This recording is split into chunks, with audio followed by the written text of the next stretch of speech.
దేవుని వాక్యంలో నుండి లూకా సువార్త 12వ అధ్యాయము.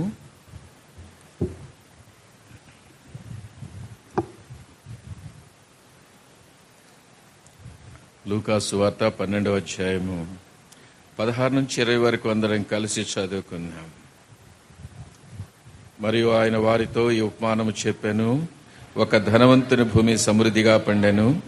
అప్పుడతడు, నా పంట సమకూర్చుకొనుటకు నాకు స్థలము చాలదు గనుక నేనేమి చేతునని తనలో తాను ఆలోచించుకొని, నేనీలాగు చేతును, నా కొట్లు విప్పి వాటికంటే గొప్ప వాటిని కట్టించి అందులో నా ధాన్యమంతటిని, నా ఆస్తిని సమకూర్చుకొని, నా ప్రాణముతో ప్రాణమా, అనేక సంవత్సరములకు విస్తారమైన ఆస్తి నీకు సమకూర్చబడి ఉన్నది, సుఖించుము, తినుము, త్రాగుము, సంతోషించుమని చెప్పుదుననుకొని. అయితే దేవుడు వెర్రివాడా, ఈ రాత్రి నీ ప్రాణమును అడుగుచున్నారు. నీవు సిద్ధపరిచినవి ఎవని వగనని అతనితో చెప్పాను.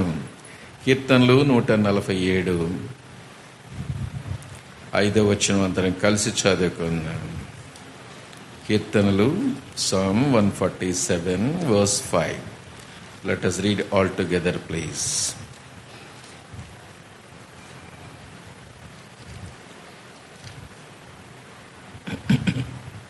మన ప్రభువు గొప్పవాడు, ఆయన అధిక శక్తి గలవాడు, ఆయన జ్ఞానమునకు మీ తెలియదు.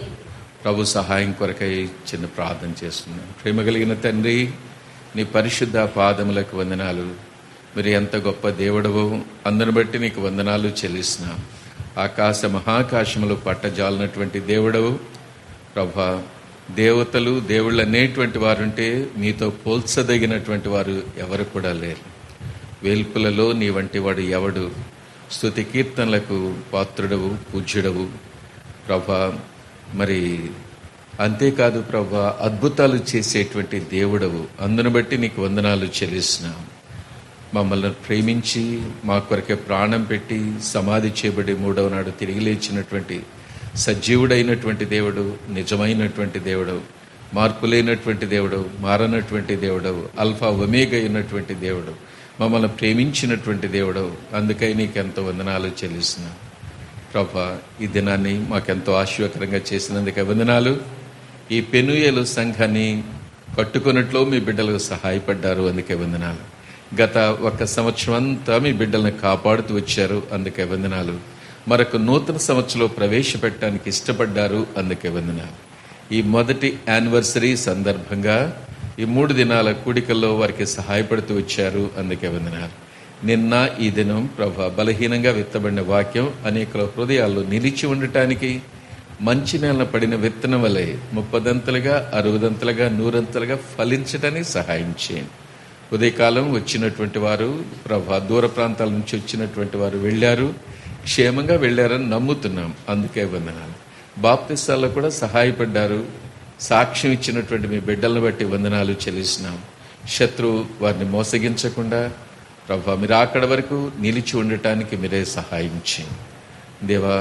ఇంకా మా మధ్యలో ఇంకా రక్షణ లేకుండా, నిరీక్షణ లేకుండా ఎవరైతే ఉంటున్నారో, పెద్దవాళ్ళు కానీ చిన్నవాళ్ళు కానీ, ఈ రాత్రి మీరు ఆకర్షించుకొనండి. ఒక్క పాపి మారు మనసు విషయమై పరలోకంలో దూతలతో కూడా సంతోషించేటువంటి దేవా, నీకే వందనాలు చెల్లిస్తూ ఈ సమయాన్ని చేరి వచ్చిన మా అందరికెంతో ఆశీర్వాదకరంగా చేయండి. నన్ను మీ శిలువ చాటును మరుగుపరచండి. ఏదైతే మీ బిడ్డలకు క్షేమమో, సంఘానికి క్షేమమో అది నా నోట ఉంచండి. ఏది క్షేమము కాదో దూరం చేయమని అడుగుతున్నాను. సమయానికి ముగించుకోవటానికి ప్రభా, స్టేషన్కి వెళ్ళటానికి ప్రభా, రేపింటికి చేరటానికి మీ కృప దయచేయండి. ఇంటిలో అడుగుపెట్టే వరకు నాకైతే మా ప్రియులు హైదరాబాద్ నుంచి వచ్చినటువంటి సింగింగ్ పార్టీ కూడా మీరు దయచేయమని అడుగుతున్నాను, సహాయం చేయండి. వచ్చిన సేవకులు, సేవకురాండ్రు, పరిశుద్ధులను బట్టి వందనాలు. మా సమయాన్ని దీవెనకరంగా చేయమని కనబడిన అంధకార శక్తులను యేసునామములో బంధిస్తూ మీరే మహిమ పొందని. మరోసారి సోదరులు ఎలియాజర్ బ్రదర్ని బట్టి నీకు ఎంత వందనాలు, సోదరు భాస్కర్ని బట్టి వందనాలు. ఇక్కడ వారు చేస్తున్న పరిచయం దీవించండి. వారితో సహకరిస్తున్నటువంటి మీ బిడ్డల కొరకే ప్రార్థిస్తున్నాం. ఎవరైతే గృహాలు కట్టుకుంటూ ఇంకా ఇన్కంప్లీట్గా ఉన్నాయో ప్రభా, చక్కగా ముగించుకోవటానికి వారికి సహాయం చేయండి. ఎవరైతే అనారోగ్యంగా ఉన్నారో వారికి కావాల్సిన మంచి ఆరోగ్యాన్ని దయచేయండి. ఎవరైతే వివాహాల కొరకు ఎదురు చూస్తున్నారో ప్రభా, మీ సొంత సమయంలో ఏకాంగులను సంసారాలుగా చేసి దేవుడు అని నమ్ముతున్నాం. ప్రభా మీరే సహాయం చేయండి. ఉద్యోగాల కొరకు ఎవరైతే ఎదురు చూస్తున్నారో మీ సొంత సమయంలో ప్రభా వారికి ఏదైనా ఒక బ్రతుకు తెరువు దయచేయమని సహాయం చేయండి. బిడ్డల కొరకు ఎవరైతే చూస్తున్నారో తండ్రి మీరు ఇవ్వకపోతే ఎవరిస్తారో తండ్రి, కనుక మీరే సహాయం చేయండి. సహోదరికి ఉన్నటువంటి బలహీనతలు కూడా సహాయం చేసి స్వస్థపరిచి యెహోవాగా పరమ వైద్యుడుగా మీరు నిరూపించుకోమని పాస్తన్న విజ్ఞాపన చేస్తున్నాం. ఈ రీతిగా చేరువచ్చిన మమ్మల్ని అందరినీ మీ చేతిలో పెట్టుకుంటూ ప్రభా ఈ సమయాన్ని చదువుకున్న లేఖన భాగాన్ని ఆశ్చర్యకరంగా చేయమని యేసు ప్రభువారి ఘనమైన నామములో బ్రతిమలాడి వేడుకుంటున్నాను తండ్రి, ఆమేన్. నా సాక్ష్యంలో పెద్దగా మీరు వినేది ఏముండదు, కానీ 147వ కీర్తన 5వ వచనంలో ఒక మాట చదువుకుంటూ వచ్చాను. ఏంటండి? మన ప్రభువు గొప్పవాడు. నా సాక్ష్యం అంతా కూడా మీరు చూడబోయేది అదే, ప్రభువు గొప్పవాడు. పాడుకుందాం పాట. ప్రభువు గొప్పవాడు, అధిక శక్తి సంపన్నుడు, ప్రభువు గొప్పవాడును,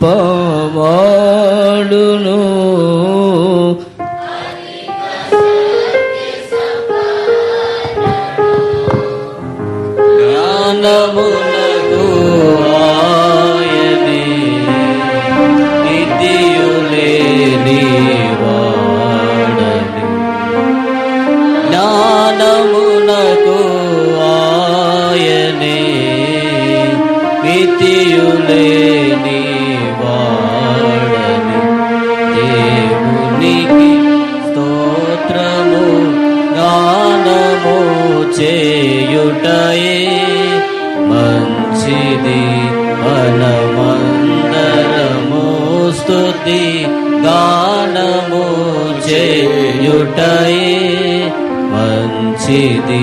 సాక్ష్యం అంతా కూడా నేను నమ్ముకున్నటువంటి దేవుడు, నేను కలిగినటువంటి దేవుడు గొప్పవాడు అనేటువంటి చూస్తారు. నాలో ఏమీ కూడా లేదని నేను చెబుతూ ఉంటున్నాను. నా పేరు జయంతరావు. చీరాల్ ప్రక్కన కారంచేడు అని ఉంటుంది, దాని ప్రక్కన ఎర్రమారిపాలెం అని చిన్న గ్రామం అనమాట. ఆ గ్రామంలో మా తల్లిదండ్రులకు నేను 6వాడిని, చాలా అందరికంటే చిన్నవాడిని. అయితే నేను చిన్నతనంలో మా తల్లిదండ్రులు ఎంతో కష్టంతో మా బిడ్డలను, వారి యొక్క బిడ్డలను పెంచుతూ వచ్చారు. ఏదో కొద్ది పొలం ఉండేది, కానీ అయితే వర్షాలు సరిగా లేక పండించుకునేది తెలియక సరిగా మరి చాలా కష్టపడుతూ వచ్చారు తల్లిదండ్రులు కూలి పని చేసేవాళ్ళు, బిడ్డలను పోషించేటువంటి వారు. నేను మరి 10th క్లాస్ అయిపోయిన తర్వాత, నేను 9th ఉండగానే మా తండ్రి చనిపోవటం జరిగింది. 10th క్లాస్ అయిపోయినాక మా అన్న ఉండేసి, చదువెందుకురా మనకి, మరి మానేస్తే మంచిది, మరి ఇద్దరు కూలి చేసుకొని ఇంటిని పోషించవచ్చు అంటూ వచ్చాడు. ఆయన పెద్దవాడు కదా, నేనేం చెప్పలేక సరేనంటూ వచ్చాను. అన్ని పనులు చేసుకుంటా వచ్చాను, అన్ని పనులు. ఆ రోజుల్లో పవర్ స్ప్రేతో ముందేసేటువంటిది మిషన్స్ వచ్చినాయి. వెనకాల ఒక మిషన్ పెడతారు, దాంట్లో ఒక బిందె నీళ్లు పోస్తారు, దాంట్లో కొంత మందు పోస్తారు. ఈ పత్తి చేలకు తర్వాత మిరప తోటలకు మందేస్తూ ఉంటారు. ఎదురుగాలి కొట్టిందంటే ఆ ముందు మొక్కాన్ని కొడుతుంది. మా ఊళ్ళో 2 యవనస్తులు ఆ సంవత్సరం చనిపోయారు. మా తల్లి ఒకరోజు పిలిచి, నాయన నువ్వు ఏ పనన్నా చేయగని పని చేయొద్దు, నీకంటే బలమైనటువంటి యవనస్తులు చనిపోయారు అని. నేను చెప్పాను మా అమ్మతో, నేను చేస్తే ఇదే పని చేస్తానమ్మా అని చెప్పాను. కారణం ఏంటి అంటే, ఆ రోజుల్లో గంట వేస్తే ₹1 ఇచ్చేవాళ్ళు, 10 గంటలు వేస్తే ₹5. ₹5 అంటే చాలా డబ్బులు సంపాదిస్తున్నాను అని అతిశయం నాలో ఉండేది. రెండవది, జీవితం అంతా కూలి చేసి పని చేసి బ్రతికే కంటే చనిపోవటానికి ఇది మంచి మార్గం కదా అనుకున్నాను. అయితే నేనైతే అట్లా తలంచాను, కానీ దేవుడు మరణానికి అప్పగించలేదు. కారణం ఏందో తెలుసండి, ఈరోజు మీ మధ్య నిలబడాలి కాబట్టి దేవుడు మరణం నుంచి తప్పించాడు అని నేను తలస్తూ ఉన్నాను. అంతేకాదు, నేను అన్ని పనులు చేస్తూ వచ్చాను. ఏ పని దొరికితే ఆ పనికి పోయేవాడిని, ఏ పని దొరకకపోతే ఆఖరికి కలుపు కూడా వెళ్ళేవాడిని. అంటే 69 ఫస్ట్ బ్యాచ్ మాది 10th క్లాస్. 69లో కలుపు తీస్తే ఎంత ఇచ్చేవాళ్ళు అంటే ఆశ్చర్యపోతారు మీరు. ₹1 ఇచ్చేవాళ్ళు. అంటే ₹1 కూలి కూడా చేశాను అని చెప్పడానికి నేను చెప్తున్నాను. ఈ పని చేసేటప్పుడు పొలంలో ఎవరైనా చదువుకునే పిల్లలు కనపడితే కళ్ళమి నీళ్ళు నాకు తెలియకుండానే వచ్చేవి. కారణం ఏందో తెలిసిన, కనీసం ఇంటర్ చదువుకోలేకపోయాను, డిగ్రీ చేయలేకపోయానని చదువుకోవాలనేటువంటి ఆశ నాలో అట్లా ఉండేది. మరి అట్లా సంవత్సరం అయిపోయింది. మా ఎలిమెంటరీ స్కూల్ టీచర్ నా గురించి మా ఊళ్ళో ఉన్నటువంటి ఒక ధనవంతుడికి చెప్పాడు. ఆయనకు 15 సంవత్సరాలు అయింది, అప్పటికే పెళ్ళి, చాలా ధనం ఉంది, పిల్లలు పుట్టలేదు. ఏం చేసుకుంటావు ఏంటని క్యాజువల్గా ఏమైనా ఆయనతో చెప్పాడేమో. ఆయన ఒక రోజు నన్ను పిలిపించి, నువ్వు చదువుకోవటానికి సహాయం చేస్తాను, మరి చదువుకుంటావా అన్నాడు. ఎక్కడ లేని సంతోషం వచ్చింది. తప్పకుండా చదువుకుంటాను అన్నాను. ఇంట్లో వచ్చి చెప్పాను. వాళ్ళు ఈరోజు సరేనంటారు, రేపు కాదంటారు. ఏంటి నీ గతి? అసలు వేరే వాళ్ళ మాటలు ఎట్ట నమ్ముతావు అని మా అన్న అంట వచ్చాడు. నాకు చదువుకోవాలని ఆశ ఉంది కాబట్టి ఏదేమైనా కానీ నేను వెళతాను అని చెప్పి కావల్లో ఇంటర్ చేరటం జరిగింది. ఫస్ట్ సండే వచ్చేటప్పటికి మా రూమ్లో 3 ఉండేవాళ్ళు. ఒక అతను సినిమాకి తీసుకెళ్ళాడు. 2వ వారం వచ్చేటప్పటికి ఇంకో అతను సినిమాకి తీసుకెళ్ళాడు. 3వ వారం వచ్చేటప్పుడు నా వంతు కాబట్టి డబ్బులు లేవు. అయినా మళ్ళీ వాళ్ళ డబ్బులతో పోవటం నాకు ఇష్టం లేక నేను రానని చెప్పాను. అయితే ఆ టైం సండే వచ్చిందంటే స్టూడెంట్స్ సినిమాకి వెళ్తారు. ఆ సమయం ఎక్కడ గడపాలి అని ఆలోచించేటప్పుడు బైబిల్ తీసుకుని కొంతమంది వెళ్తున్నారు. వాళ్ళతో పోతే వెనక కూర్చోవచ్చు, రావచ్చు, టైం పాస్ చేయొచ్చు, డబ్బులేం ఖర్చు పెట్టిన అవసరం లేదని వెళ్ళేవాడిని. వెనక కూర్చునేవాడిని. అసలు వినేవాడిని కాదు.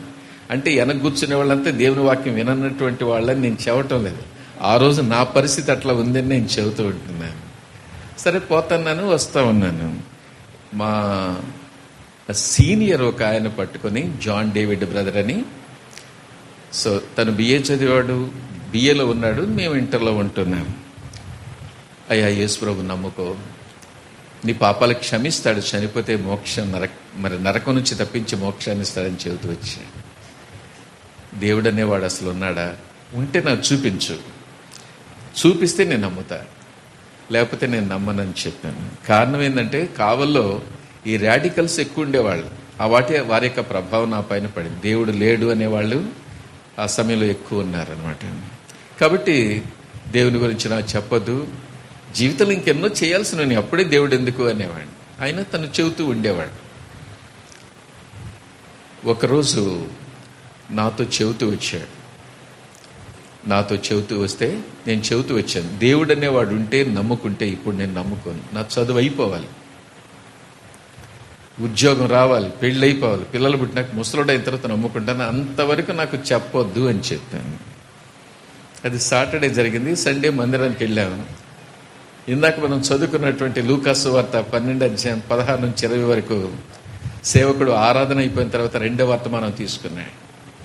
ధనవంతుడు సమృద్ధిగా పండింది తన ప్రాణంతో, నా ప్రాణమా తినుమా సుఖించుము నిద్రించుము, నీకు కావలసినంతా నేను సమకూర్చున్నానని తన ప్రాణంతో చెప్పుకుంటే దేవుడు అంటున్నాడు 20వ వచనంలో, వెర్రివాడా ఈ రాత్రి నీ ప్రాణం అడుగుచున్నాను, నువ్వు సిద్ధపరిచినవి ఏమవుతాయి అని చెబుతూ ఆ వచనాలను చెప్పుతూ ఆ రోజు ఆ సేవకుడు ఏమంటూ వచ్చాడంటే, ఇక్కడ కూడా చాలా మంది కాలేజ్ స్టూడెంట్స్ ఉన్నారు, మీరు కూడా దేవుని నమ్ముకోమంటే ఇప్పుడు కాదు, చదువు అయిపోవాలి, ఉద్యోగం రావాలి, పెళ్ళిళ్ళు కావాలి, పిల్లలు పుట్టినాక ముసలోడైన తర్వాత నమ్ముకుంటానంటారు. ఈరోజు నువ్వు చనిపోతే ఏమవుతావు? వెర్రివాడ, ఇంగ్లీష్లో ఓ ఫూల్ అని ఉంటుంది. O fool, if you die today what happens to your plans. నేను ఆయన చెప్తామంటే నిన్న నేను ఏదైతే చెప్పానో అదే డిటోగా చెప్తున్నాడు.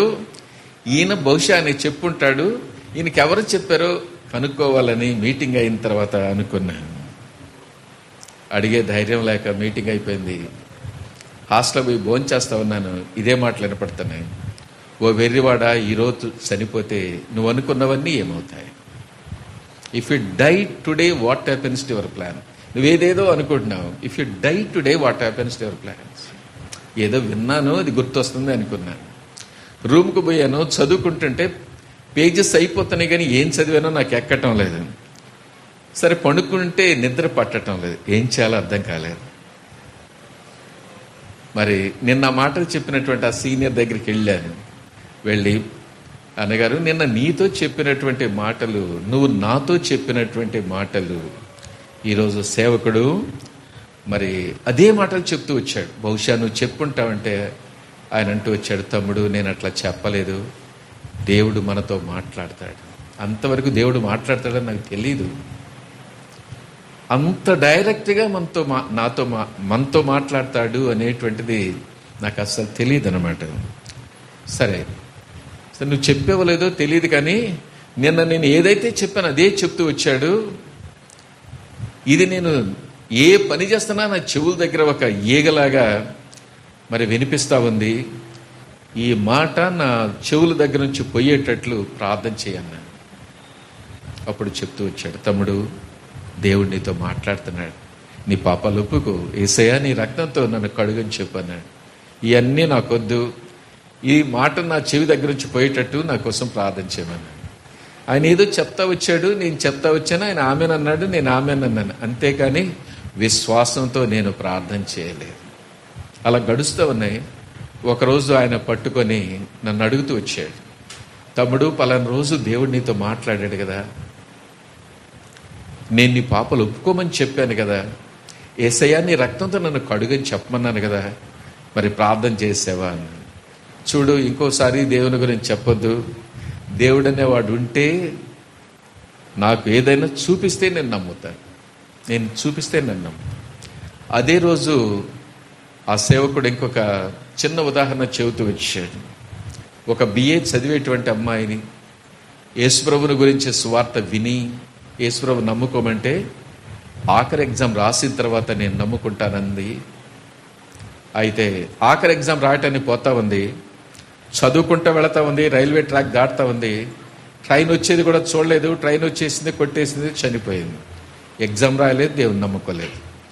పోస్ట్ పోన్ చేశావు అంటే మరణం ఎప్పుడు వస్తుందో ఎలా వస్తుందో నీకు తెలియదు, జాగ్రత్త అంటూ వచ్చారు. ఈ రెండు మాటలు మరి ఆ ధనవంతుడి గురించి చెప్పినటువంటి మాట, ఇది కూడా నా యొక్క హృదయాన్ని అట్లా తాకుతూ వచ్చింది, కానీ లోబడలేదు.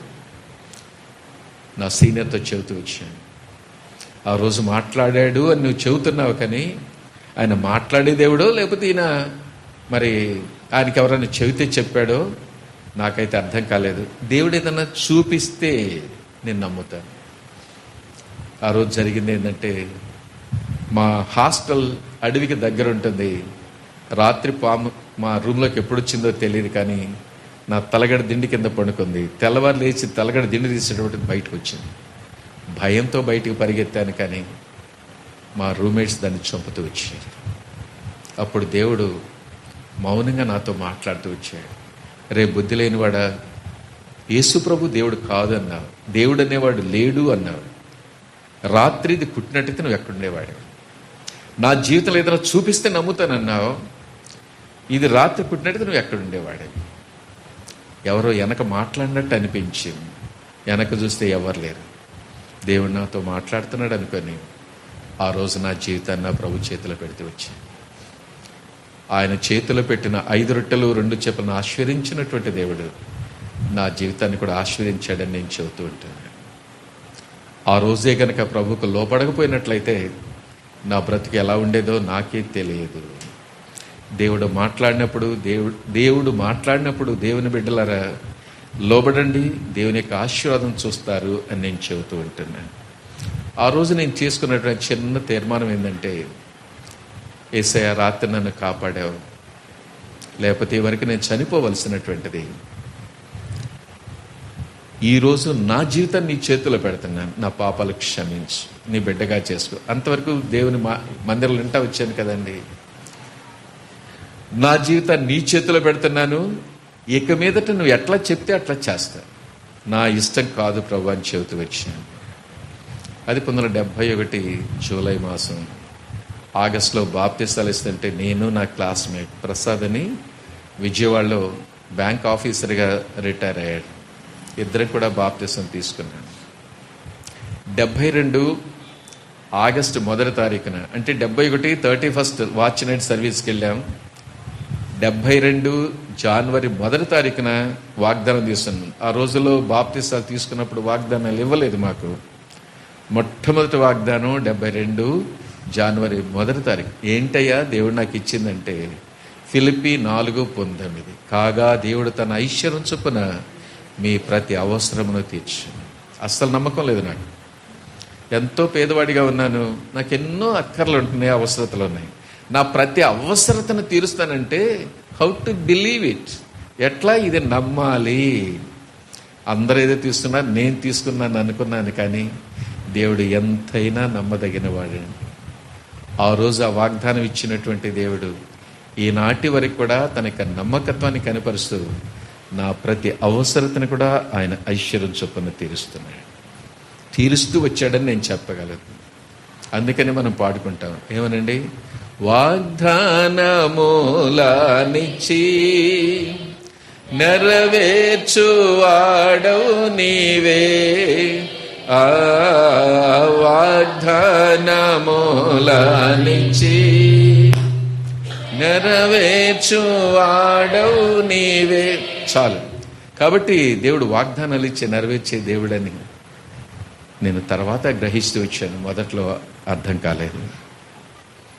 తర్వాత ఇంటర్ అయిపోయింది, డిగ్రీ సిల్వర్ జూబ్లీ కాలేజ్ కర్నూలులో చేరాను. డిగ్రీ 3 సంవత్సరాలు అయిపోయిన తర్వాత చివరి రోజు ఎక్కడోళ్ళు అక్కడ వెళ్ళిపోతాం. మా రూమ్లో 5 ఉండేవాళ్ళు, మిగిలిన 4 వచ్చి ఈరోజు జయంత్రావు మేము ఎక్కడ పోతే అక్కడికి రావాలి, ఏం తింటే తినాలి, ఏం తాగితే తాగాలన్నారు. సరే ఎక్కడ పోతున్నారంటే అదంతా మేము చెప్పాం, సీక్రెట్గా పెడతామంటున్నాను. జీవితంలో మళ్ళీ కలుసుకుంటామో లేదో, కాబట్టి నువ్వు రావాల్సిందే అన్న. మీరు ఏమి ఎక్కడ పోతుంది చెప్పరు, ఏం తినే చెప్పరు, ఏం తాగే చెప్పబోతుంది, నేను రానన్నా. రాకపోయినా తీసుకెళ్తామన్నా. రాకపోతే ఎక్కడ తీసుకెళ్తారండి? నా మంచం మీద నేను పండుకున్నాను, నువ్వు కాటు మీద పండుకున్నా తీసుకెళ్తామని 2 కాళ్ళు 2 చేతులు పెట్టుకొని ఓ శవాన్ని తీసుకెళ్ళినట్టు తీసుకెళ్ళారు. మా హాస్టల్ దాటితే ఇట్లనే రోడ్డు ఉంటుంది. రోడ్డు మీదకి పోయిన తర్వాత నేను చెప్పాను, మీ అంత దుర్మార్గులు నా జీవితంలో ఇంకొకరు ఉండారు అని. జీవితం అంతా గుర్తు పెట్టుకుంటాను అన్నాను. దించేశారు, ఆ దెబ్బకి మాటకి దించేశారో. నేను కాలేజ్ ఛాంపియన్, నా స్టడీస్ అంతా కూడా కాలేజ్ ఛాంపియన్ అనమాట. స్పోర్ట్స్లో కాలేజ్ ఛాంపియన్స్ అంటే మీలాగా సన్నగా ఉండరు, బాగా దృఢంగానే ఉంటారు కదండి. వీడిని సినిమా హాల్ దాకా ఎక్కడన్నా మోసుకెళ్తామని వాడు దించేశారేమో అనుకుంటున్నాను. వాళ్ళు సినిమా హాల్కి వెళ్ళారు, నేనేమో తిరిగి నా రూమ్కి వచ్చాను.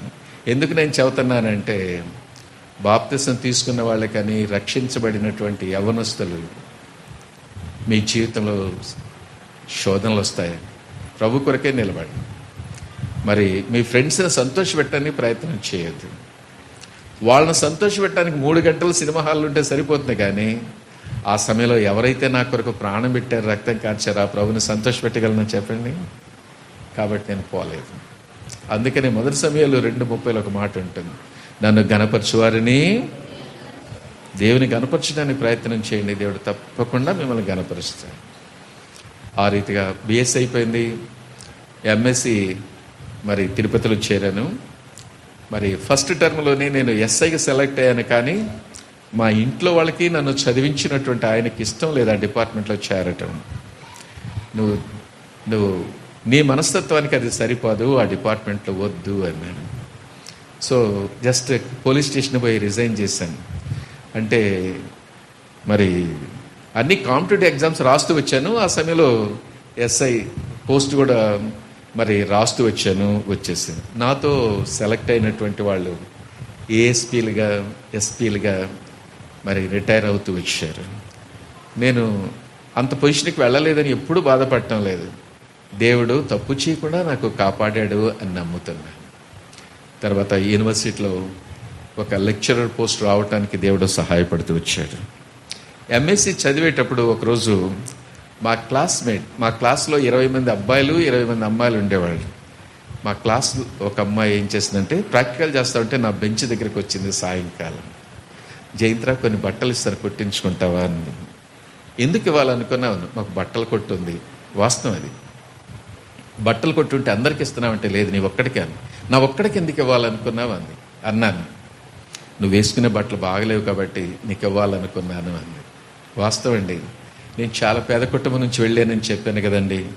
నా బట్టలు బాగున్నాయా లేవని ఎప్పుడు నేను అనుకోలేదు. వేరే వాళ్ళ బట్టలను చూసి నేను ఎప్పుడూ బాధపడలేదు. నాకు ఎలాంటి బట్టలున్నా శుభ్రంగా ఉతుక్కునేవాడిని. వీలైతే ఇస్త్రీ వేసుకునేవాడిని, ఇస్త్రీ లేకపోయినా కూడా అట్లనే ఎంఎస్సికి వెళ్ళేవాడిని. ఎంఎస్సిలో ఎంతో మంచిగా వేసుకుంటారు, కానీ నేను ఎప్పుడు నా బట్టల గురించి ఆలోచించలేదు. ఫస్ట్ క్లాస్ సంపాదించాలి, ఉద్యోగం సంపాదించాలి, నా కాళ్ళ మీద నేను నిలబడాలి అనేటువంటిదే నాకు ఉండేదన్నమాట. సరే తను నీ బట్టలు బాగలేవు కాబట్టి నీకు ఒక్కడికే ఇవ్వాలనుకున్నానంటే తను చెప్పింది వాస్తవమే, కానీ ఎందుకో దేవుడు అనుమతించలేదు. 2 చేతులు జోడించి ఒక మాట అన్నాను, నన్ను చూస్తే కదా నా బట్టలు నీకు బాగలేకపోయింది, దయచేసి ఈ రోజు నుంచి నన్ను చూడొద్దు అని చెప్పాను. ఆ మాట చెప్పిన దానికి తను ఏం చేసిందంటే మా క్లాసులు అందరితో నేను చేసుకుంటే జయంత్రావునే చేసుకుంటాను అందరితో చెప్పేసింది. ఎట్లా ఉంటుందో ఆలోచించుకోండి. సరే, అలానే ఎంఎస్సీ అయిపోయింది, 2 ఫస్ట్ క్లాస్ వచ్చింది, 2 రీసెర్చ్లో చేరాం. అయితే తన ప్రయత్నాలు తను చేస్తూ ఉంది. అయితే నేను చెబుతూ వచ్చాను, ఉద్యోగం వచ్చేంత వరకు నా వివాహాన్ని గురించి నేను ఆలోచించను, దయచేసి తొందర చేయొద్దు అని. రీసెర్చ్ అయిపోయింది, నాకు లెక్చర్ పోస్ట్ వచ్చింది, తనకు లెక్చర్ పోస్ట్ వచ్చింది. నేను ఏ గుడికైతే వెళ్తున్నానో ఆ గుడికి రావటం ఆరంభించింది. తను ఒక హిందూ గర్ల్ అనమాట, బొట్టు పెట్టుకునేది, బొట్టు కూడా తీసేసింది. అంటే తను అంత ప్రేమను డెవలప్ చేసుకుంటూ వచ్చింది అని చెబుతూ ఉంటున్నాను. నా క్లాస్మేట్స్ అందరూ కూడా ఆ అమ్మాయిని చేసుకుంటే తను రక్షించుకోవచ్చు, తన కుటుంబాన్ని రక్షించుకోవచ్చు అని సలహా ఇస్తూ వచ్చారు. వాళ్ళ సలహా కాదు, కానీ దేవుడిని అడగాలి. దేవుడు చాలాసార్లు తన విషయమై నేను ప్రార్థన చేస్తే ఫరో తన హృదయాన్ని కఠినం చేసుకుని ఇశ్రాయేలును వదలకుండా వచ్చాడు, విడవకుండా వచ్చాడు అనేటువంటి మాట నా వ్యక్తిగత పోర్షన్లోనూ సేవకుల ద్వారా మందిరంలో వినిపిస్తూ వచ్చాను. చివరికి తనతో చెప్పాను, నీ విషయమై చాలాసార్లు నేను ప్రార్థన చేశాను, దేవుడు ఇష్టపడటం లేదు నేను చేసుకోవటానికి, నేను చేసుకోలేనని చెప్పాను. చాలా బాధపడింది. అయితే తను ఇంకొక రిక్వెస్ట్ అడిగింది, నన్ను చేసుకోకపోతే చేసుకోపోయావు, కానీ మన క్లాసులో క్రిస్టియన్స్ ఉన్నారు కదా, వాళ్ళలో ఎవరినైనా ఒక్కరిని చేసుకుంటే వాళ్ళని బట్టైనా అప్పుడప్పుడు నేను మీ ఇంటికి రావచ్చు కదా అని. కరెక్ట్ అన్నది అది కూడా దేవుని చిత్తం కాదని చేయలేనని చెబుతూ వచ్చాను. ఎందుకు నేను చెబుతున్నానంటే యవనస్తులు చాలామంది ఇక్కడ ఉన్నారు, చాలా అందంగా ఉంటుంది అమ్మాయి, అందాన్ని బట్టి చేసుకోదలుచుకోవాలి, దేవుడు చెప్తే చేసుకోవాలనుకున్నాను. నాలాగనే ఎంఎస్సీ పిహెచ్డి చేసింది, చదువును బట్టి కాదు. నాలాగనే లెక్చరర్ అయింది, 2 లెక్చర్ బాగుంటుంది అనుకోలేదు, దేవుడు చెబితే చేసుకోవాలని. తనొక హిందూ హయ్యర్ క్యాస్ట్కి సంబంధించింది, క్యాస్ట్ని బట్టి నేను చేసుకోదలుసు. తనొక ధనవంతురాలు, నేను పేదవాడిని, ధనాన్ని బట్టి కాదు, దేవుడు చెప్తే చేసుకోవాలనుకుంటూ వచ్చాను. ఇలా కొనసాగుతున్నప్పుడు కాబట్టి దేవుని బిడ్డలారా, పై స్వరూపాన్ని చూసి పెళ్లి చేసుకోవద్దని పెళ్లి చేసుకోబోయేటువంటి యవనస్తులకు నేను చెబుతున్నాను. దేవుని వైపు చూడండి, దేవుడు చెప్పింది చేసుకోండి, దేవుడు మిమ్మల్ని ఆశ్రయిస్తాడని చెబుతున్నాను. ఇలా ఉంటున్నప్పుడు 1979 జనవరి 1వ తారీఖున మరి దేవుడికి వాగ్దానం ఇచ్చాడు. 1 దినవృత్తాంతాలు 22:9 నీకు పుట్టబో కుమారుని ద్వారా సమాధానం కలుగుతుంది అని దావీదుకు సొలొమోను పుట్టక ముందు ఇచ్చినటువంటి వాగ్దానం నాకు ఇచ్చాడు. అప్పటికింకా మరి లెక్చర్ పోస్ట్ రాలేదండి, లెక్చర్ పోస్ట్ రాలేదు. మా సంఘ పెద్దగా చూపించాను, నాకు పెళ్లి కాలేదు, పుట్టబోయే కుమారుడు ద్వారా సమాధానం. అసలు ఎట్లా పెడతారండి మీరు ఇలాంటి వాగ్దానాలు, మాలాంటి వాళ్ళు ఉంటారని మీకు ఆ మాత్రం తెలియదా అని చాలా కోప్పడ్డాను. మా సంఘ పెద్ద ఏమంటాడంటే, దేవుడిచ్చిన వాగ్దానాలు నెరవేరుతాయి, కాబట్టి నీకు పెళ్ళి అయిందో కాలేదో నాకైతే తెలియదు, పెళ్ళి అవుతుంది, కొడుకిస్తాడు, తప్పకుండా చెప్తూ వచ్చాను. నేను చెప్పాను, నాకు ఇంకా ఉద్యోగం రాలే. ఉద్యోగం వచ్చిన తర్వాత 2 సంవత్సరాలు నేను పెళ్లి చేసుకోకూడదు అనుకున్నాను. కారణం ఏంటంటే మాకుండేది ఒక పూరిల్లు, బాత్రూమ్ లేదు, లెట్రిన్ లేదు. పెళ్లి చేసుకుంటే చదువుకున్న అమ్మాయిని చేసుకోవాలి కాబట్టి చెమ్ము తీసుకుని బయటికి వెళ్ళలేదు కదండి. ఒక బాత్రూమ్ లెట్రిన్ కట్టుకోవటానికి 2 సంవత్సరాలు కొంత సేవ్ చేసి ఒక బాత్రూమ్ లెట్రిన్ కట్టుకొని అప్పుడు పెళ్లి చేసుకోవాలనుకున్నాను. మా పెద్దతో అదే అన్నాను, నువ్వు చెప్పేది జరగదు, ఇంపాసిబుల్ అని చెప్పాను. నువ్వు ఇంపాసిబుల్ అని చెబుతున్నావు, దేవునికి పాసిబుల్, సాధ్యమని. 2 వాదోపవాదాలు జరిగినాయి. ఇంకా ఆయన నాతో ఆర్గ్యూ చేయలేక వెళ్ళిపోయాడు. దేవుడు గొప్పవాడండి, దేవుడు గొప్పవాడు. ఆ సంవత్సరం మార్చిలో ఉద్యోగం వచ్చింది. ఉద్యోగం వచ్చిన తర్వాత ఆడపిల్లలు కలిగిన తల్లిదండ్రులు రావటం మొదలుపెట్టారు. నేను అందరితో చెబుతూ వచ్చాను, నేను ఇప్పుడు చేసుకోను, ఒక 2 years వరకు చేసుకున్నా, దయచేసి రావద్దు. ఒక కడప సంబంధాన్ని రాజంపేటలో సేవ చేస్తున్నటువంటి యోహాన్ గారని సేవకుడు తీసుకుని వచ్చాడు. ఆయన వచ్చయ్యా, పలానా వాళ్ళు నిన్ను పంపించారు. వాళ్ళు రెడ్డి కన్వర్ట్స్. ఆయన అరేబియాలో 18 సంవత్సరాలు మేల్ నర్స్గా పనిచేశాడు. కడపలో 2 మంచి ఇళ్ళు ఉన్నాయి. వాళ్ళ పెద్ద కుమార్తె ఎంఎస్సి బీడీ చేసి బ్యాంకులో పనిచేస్తుంది. మరి నీకోసం పంపించారని చెబుతూ వచ్చారు. అంత విన్న తర్వాత నేను చెప్పాను, నక్కక నాగలోకానికి ఎంత ఉంటుందో అంత తేడా ఉంది వాళ్ళకి. వాళ్ళ రెడ్డిస్ అని చెబుతున్నావు, బాగా ఆస్తిపరులు అని చెబుతున్నావు, మంచి ఇళ్ళు ఉన్నాయని చెబుతున్నావు. నాకుండేది పూరిళ్ళు, వాళ్ళ ఇంట్లో అంతా చదువుకున్న వాళ్ళని చెబుతున్నావు. నా ఇంట్లో ఎవరు చదువుకోలేదు, అంతా పరమ మోటి వాళ్ళు, నేను ఒక్కడనే చదువుకున్నాను. దయచేసి ఇలాంటి సంబంధం వద్దు. ఎవరైనా పేద కుటుంబంలో ఎవరైనా చదువుకుంటే అలాంటి వాళ్ళని తీసుకురా, అలాంటి వాళ్ళని ప్రపోజ్ చేయి అని చెప్పు. వెళ్ళిపోయాడు ఆయన. నెల తర్వాత మళ్ళీ వచ్చాడు. నేనేమనుకుంటా చెప్పండి, నేను చెప్పినట్లు ఎవరో మరి పేద కుటుంబంలో చదువుకున్నటువంటి వాళ్ళని ఎవరైనా తీసుకొచ్చి ఉంటాడు అనుకున్నాను. కూర్చొని ఆయన అంటాడు, అయ్యా నువ్వేమనుకోకపోతే ఒక మాట చెబుతాను, వాళ్ళు మళ్ళా నన్ను ఛార్జీలు ఇచ్చి పంపించారు, నిన్ను తీసుకురమ్మని అన్నాడు. ఇంకేం మాట్లాడద్దు, వెళ్ళిపోమ్మని చెప్పాను. మళ్ళా నెల తర్వాత వచ్చాడు. రూమ్లో నేను ఎట్లున్నాను, రూమ్ బయట ఆయన ఉన్నాడు. లోపల కూడా రమ్మనకుండా ఆ సంబంధమా వేరే సంబంధమా చెప్పు అన్నాను. నువ్వు కోపడకుండా ఉంటే చెబుతానన్నాడు. చెప్పు అన్నాను. నువ్వు చెప్పడానికి వచ్చావు, నేను వినటానికి వస్తాను, చెప్పు అన్నాను. వాళ్ళేనయ్యా నన్ను పంపించారు అన్నాను. ఇంకేం మాట్లాడిన అవసరం లేదు, వెళ్ళిపోమన్నాను. 3ఓసారి పోయిన తర్వాత నేను దేవుని అడుగుతూ వచ్చాను, ప్రభువా 2 సార్లు నేను వద్దు అని చెబితే 3ఓసారి వ్యక్తి వచ్చాడు. నీ చిత్తం ఏందో నాకు బయలుపరచు. మరి వాళ్ళ ఇంటికి పోవటం నీ చిత్తం అయితే నాతో మాట్లాడు. నిర్గమాకాండం 3వ అధ్యాయంలో మోషేని ఫరో దగ్గరకు వెళ్ళు వెళ్ళు అని 5 పర్యాయాలు కనిపిస్తాయి. దాని ద్వారా నేనేమో నిర్ధారణ చేసుకున్నానంటే ఆ అమ్మాయిని చూడటానికి పోవటం దేవుని చిత్తము అనుకున్నాను. మళ్ళీ దేవుడు వెంటనే ఒక అనుమానం కలుగజేశాడు. అంతవరకు నేను పెళ్ళిళ్ళు అమ్మాయిలను చూడటానికి ఎక్కడికి వెళ్ళలేదు. ఫస్ట్ టైం వెళ్తే ఏం మాట్లాడాలి అని దేవుని అడుగుతూ వచ్చాను. నెక్స్ట్ డే నా డైలీ పోర్షన్లో 4వ అధ్యాయం 12వ వచనంలో మోషేని ఫరో దగ్గరికి పొమ్మంటే, అయ్యా నేను నోటి మాంద్యం కలిగినటువంటి వాడిను, నువ్వు పంపిస్తే అహరోను పంపించు, నాకొద్దు, నేనేం మాట్లాడాలో తెలియదంటే దేవుడు మోషేతో అంటాడు, నీ నోటికి నేను తోడుగా ఉంటాను, ఆ సమయంలో నువ్వు ఏది మాట్లాడాలో నీకు నేను తెలియచేస్తాను. సో 3వ అధ్యాయంలో పోవటం దేవుని చిత్తం అని తెలుసుకున్నాను. వెళితే అక్కడికి ఏం మాట్లాడాలంటే దేవుడే సహాయం చేస్తాడన్న తర్వాత ఆ సేవకుడికి లెటర్ రాశాను. ఆ టైంలో సరైన ఫోన్స్ ఉండేవి కాదు. లెటర్ పోగానే ఆయన పరిగెత్తుకుంటూ వచ్చాడు. 2 వెళ్తూ వచ్చాడు. యవనస్తులు పెళ్ళిళ్ళు చేసుకోవాలంటే కొన్ని ఊహాగానాలు ఉంటాయి. ఇట్లా ఉండాలి నా భర్త, ఇట్లా ఉండాలి నా భార్య. మీకున్నట్టే నాకు కూడా ఆ సమయంలో నేను చేసుకోబోయేటువంటి భార్య మంచి విశ్వాసిగా ఉండాలి. అప్పుడే నాకు దేవుని సేవ చేయాలనే ఆశ ఉండేది. నా సేవలో సహాయపడేటువంటి వ్యక్తిగా మంచి విశ్వాసి నాకు కావాలి ప్రభు అని అడుగుతూ వచ్చాను. రెండవది కనీసం బిఏ బీఈడి చదువుకున్నటువంటి వ్యక్తి అయితే 2 ఉద్యోగం చేసుకోవచ్చు అని దేవుని అడుగుతూ వచ్చాను. అప్పటికే తను ఎంఎస్సి బీఈడి అయిపోయింది, బ్యాంకులో చేరతా ఉంది. అయితే నేను పెట్టుకున్నటువంటి మూడోది నేను 5 అడుగుల 10 ఇంచులు ఉన్నాను, 5'10" ఉన్నాను. నేను చేసుకునేటువంటి భార్య 5'4" అన్నా, 5 అడుగుల 4 ఇంచులన్నా 5 ఇంచులన్నా ఉండాలి అనుకుంటా ప్రార్థన చేస్తూ వచ్చాను.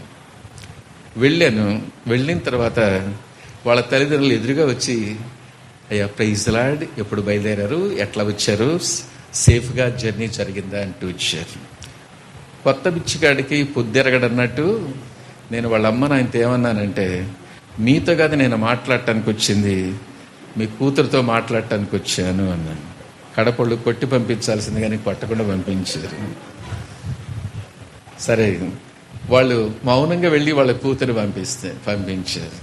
లోపల నుంచి తను వస్తుంటే ఎలా ఉంది అంటే 5 అడుగుల కంటే 1 ఇంచు కూడా తను ఎక్కువ ఉన్నట్టు నాకు అనిపించలేదు. నేను అనుకున్నాను, హిందూ కన్వర్ట్స్ కాబట్టి మంచి విశ్వాసి ఉండొచ్చు. నేను అనుకున్నటువంటి రెండోది బిఎస్సి బిఎడ్ అన్న ఉంటే చాలు అనుకుంటే తను ఎంఎస్సి బిఎడ్ 2 బాగానే ఉన్నాయి. నేను అనుకున్నటువంటి హైట్ లేదు కాబట్టి ఇవి నాకు సంబంధించింది కాదు అనుకొని ఎదురుగా కూర్చుంది, నేను కూర్చున్నాను. నా విషయం అంతా చెబుతూ వచ్చాను. మా ఇంట్లో ఎవ్వరు చదువుకోలేదు, నేను ఒక్కనే చదువుకున్నాను. మీరు మంచి ఇళ్ళు 2 ఉన్నాయి మీకు, మాకు ఒక పూరిల్లు ఉంది, బాత్రూమ్ కూడా లెట్రిన్ కూడా లేదు. ఇలాంటి ఇంట్లో ఉండి నువ్వు అలాంటి ఇంట్లో ఎలా ఉంటావు అని నేను చెప్తూ వచ్చాను. మేము అవన్నీ చూడలేదు, మీ గురించి ఆలోచించలేదు, నీ గురించి ప్రార్థన చేశాం, సమాధానం ఉంది, మేము ముందు కొనసాగుతున్నామని చెబుతూ వచ్చాను. ఇంకొక మాట చెబుతూ వచ్చి, నాకు ఒక బలహీనత ఉంది, మా ఇంట్లో వాళ్ళు చెప్పొద్దన్నారు. నువ్వెట్లయితే దాచుకోకుండా నువ్వు అన్నీ చెప్తూ వచ్చావో చెప్పాలని నాకు అనిపిస్తుంది. అదేంటో చెప్పమని చెప్పాను. నాకు ఆస్తమా ఉంది, దానికి కొన్ని మందులు వాడుతూ వచ్చాను. ఒక సమయంలో పెళ్లి చేసుకోకూడదు అనుకున్నాను, అయితే ఇప్పుడు బాగుంది కాబట్టి పెళ్లి చేసుకోవాలనుకున్నాను అంది. అంతవరకు కడప బాంబుల గురించి పేపర్లో ఎంట వచ్చాను, చదువుతూ వచ్చాను. ఎప్పుడైతే ఆ మాట అందో ఆ బాంబు నా మీదే పడింది అని ఇంకా నోటి నుంచి మాట రాలేదు. వాళ్ళు ఏదేదో తింటానికి చేశారు, తింటానికి కూడా లోపలికి పోలేదు. ఎంతో బాధతో వేదంతో వచ్చాను. నేను కాలేజీ ఛాంపియన్ కదా, పోయి ఇలాంటి బలహీనత ఉండేటువంటి వ్యక్తిని ఎందుకు చేసుకోవాలి? చాలా బలహీనంగా ఉండేటువంటిది, అలాంటిది నేను ఎందుకు చేసుకోవాలని ఎంతో బాధతో దుఃఖంతో నేను తిరిగి వెళ్ళటం జరిగింది. దేవుని మీద కోప్పడ్డాను. దేవా, నువ్వు వెళ్ళమంటే నేను వచ్చాను, నీ నోటికి తోడుగా ఉంటానంటే నేను వచ్చాను. పోయి ఫస్ట్ టైమే ఇలాంటి శాంపుల్ని ఎందుకు చూపించావు అని దేవుని మీద కూడా ఎంతో కోపడుతూ వచ్చాను. ఏమైందని ఫ్రెండ్స్ అడుగుతూ ఉంటే నేను ఎవరికి కూడా ఏం చెప్పదలుచుకోలేదు. కొన్ని రోజులు అయిపోయిన తర్వాత నేను చేసుకోనని చెప్పాను. ఎందుకు చేసుకోవని చెప్తున్నా కూడా తన యొక్క బలహీనతను గురించి ఎవరికి నేను చెప్పదలుచుకోలేదు. ఈ లోపల నా పాత నిబంధన అయిపోయింది, క్రొత్త నిబంధన స్టార్ట్ చేయాలి. ఆ రోజు నేనేమని ప్రార్థన చేసుకున్నానంటే, ప్రభువా, ఈ రోజు నుంచి ఈ అమ్మాయిని గురించి నేను పూర్తిగా వదిలిపెట్టడానికి సహాయం చేయి, మనసులో లేకుండా చెయ్యి అని ప్రార్థన చేసుకున్నాను.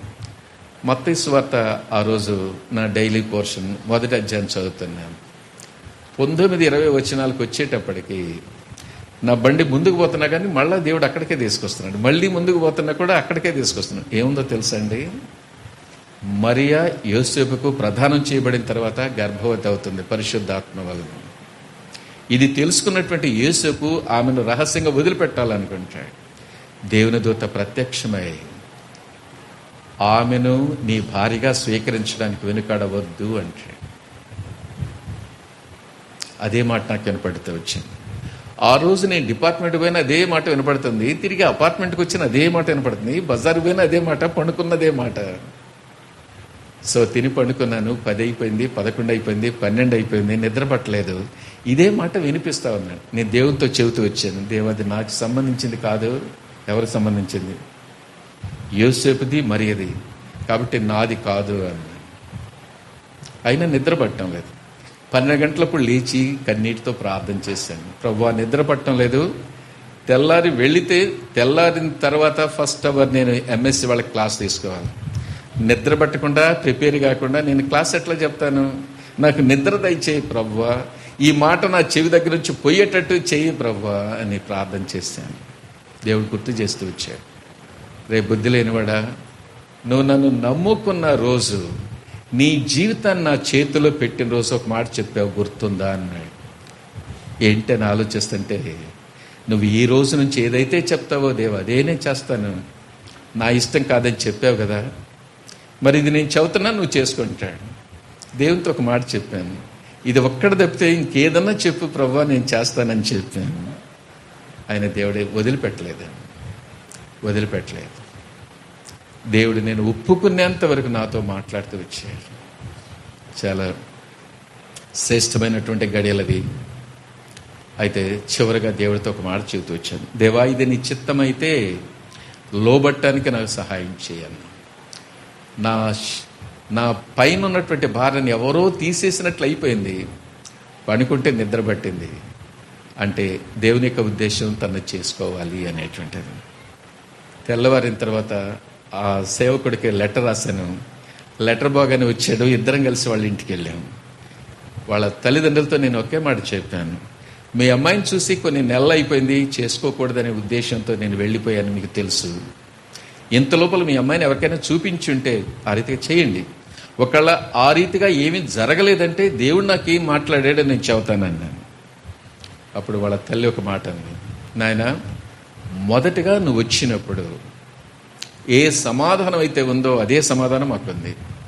దేవుడు నిన్ను మరలా మా దగ్గరికి తీసుకొస్తాడనే నిరీక్షణ మాకు దేవుడిచ్చాడు కనుక మా అమ్మాయిని ఎవరికి చూపించలేదు, ఎవరికి మాట ఇవ్వలేదు అని చెబుతూ వచ్చింది. ఆ రీతిగా సెప్టెంబర్లో మరి మాకు వివాహం జరుగుతూ వచ్చింది. సో మా వివాహం ఎవరు చేశారో తెలుసండి? ఎవరు చేశారు? దేవుడు చేశాడు. దేవుని మాటకు లోబడ్డాను కనుక దేవుడు నన్ను ఆశీర్వించాడని నేను చెప్పగలుగుతున్నాను. యేసు ప్రభు సంకల్పాలు ఎప్పటికీ మారవు. సీఎం గీతల్లా మాట అంటే తనను నా కొరకే సిద్ధం చేశాడు, నన్ను తన కొరకే తనను చేసుకోకూడదు అనుకున్నా కూడా చెవుబట్టుకొని తీసుకెళ్ళాడు అని నేను చెబుతున్నాను. అందుకని యేసు ప్రభుని సంకల్పములు ఎన్నటికీ మారవు అనేటువంటిది మనం సీయోను గీతాల్లో పాడుకుంటుంటాం. పాడదామా? యేసు ప్రభుని సంకల్పములు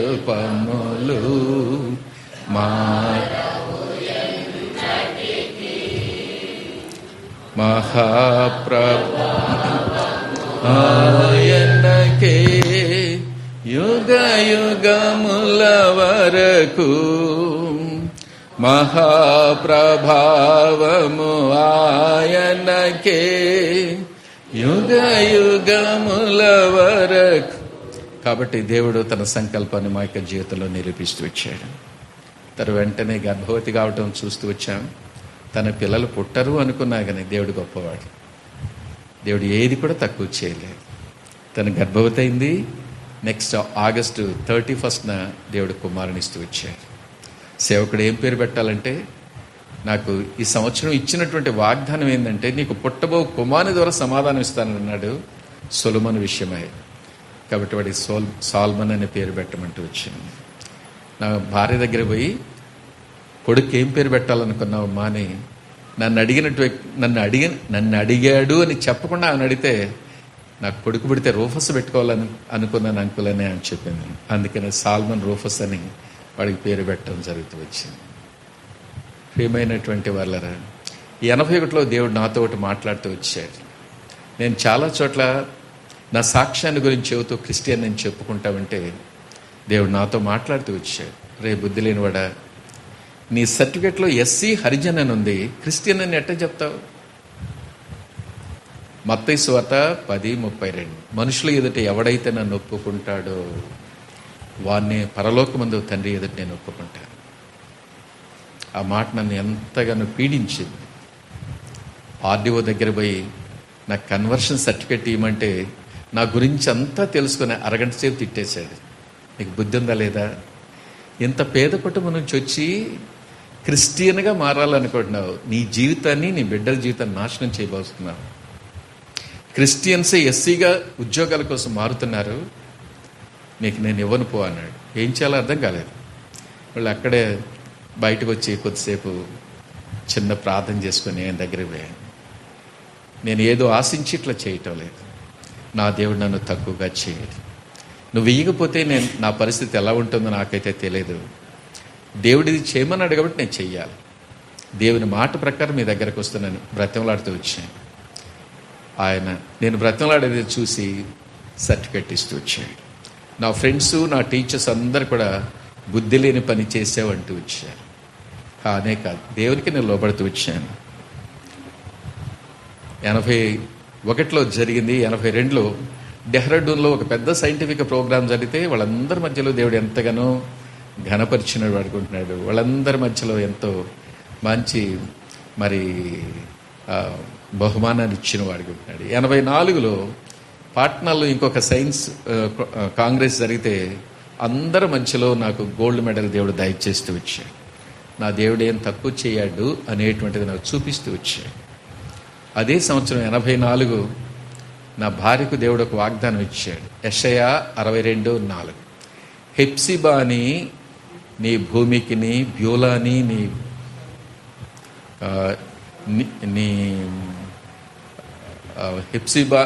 బ్యూలాని నీకును, హెప్సిబాని నీకును, బ్యూలాని నీ భూమికి పేరు పెట్టబడును. ఆ వాగ్దానం చూడగానే మేము అనుకున్నాం, ఈసారి కూతురునివ్వబోతున్నాడు అని. అన్నట్లుగానే తను గర్భవతి కావటం, అదే సంవత్సరం అక్టోబర్ 17న కూతురునిస్తూ వచ్చాడు.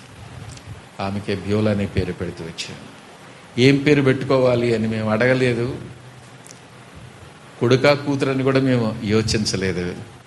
ముందు విషయంలో నీకు పుట్టబో కుమారుడు అంటూ వచ్చాడు, ఎక్కడేమో నీ భూమికి బ్యూలా అని పేరు పెడతావంటూ వచ్చాడు. ఎందుకు నేను చెబుతున్నానంటే, ఎవరైతే ఆయన మీద ఆధారపడతారో, ఆనుకుంటారో, యెషయా 26:3, అట్టి వారిని ఎలా చేస్తా అంటండి, పూర్ణ శాంతి గలవారిగా చేస్తాడు. అట్లా మా జీవితాన్ని చాలా ఈజీగా చేస్తూ వచ్చాడు. 85లో ఒక స్థలం అక్కడ ఇల్లు కట్టుకోవటానికి మేము కొన్నాం. అక్కడ ఇల్లు కట్టుకునే ముందు బోరేసుకోవటానికి బోరేసేవాడిని పిలిచాను. వాడు మార్నింగ్ వచ్చాడు, బోరు వేస్తా ఉన్నాడు. బోరు వేస్తా ఉంటే నీళ్లు పడలేదు. 75 అడుగులు పడ్డాయి. 75 అడుగులు వేసినా కూడా నీళ్లు పడలేదు. వాడు అంటాడు, ఇక్కడ 50 అడుగులు పడాలి, 50 అడుగుల్లో పడలేదంటే నువ్వు 200, 300 ఎన్ని అడుగులు వేసినా కూడా పడద్దు అన్నాడు. ఒక కథ చెప్పాడు. సాయిబాబా భక్తుడు ఉన్నాడు, బోరేసుకోవాలంటే 100 అడుగులు వేసుకున్నాడు, పడలేదు. మళ్ళా పోయాడు 200 అడుగులు వేసుకున్నాడు, పడలేదు. మళ్ళా పోయాడు 300 అడుగులు వేసుకున్నాడు, పడలేదు. దేవుడు నమ్ముకుంటే ఇదే గతయ్యా అన్నాడు. ఇదంటే చెప్పే గతి అన్నట్టు మాట్లాడుతూ వచ్చాడు. చాలా బాధేసింది.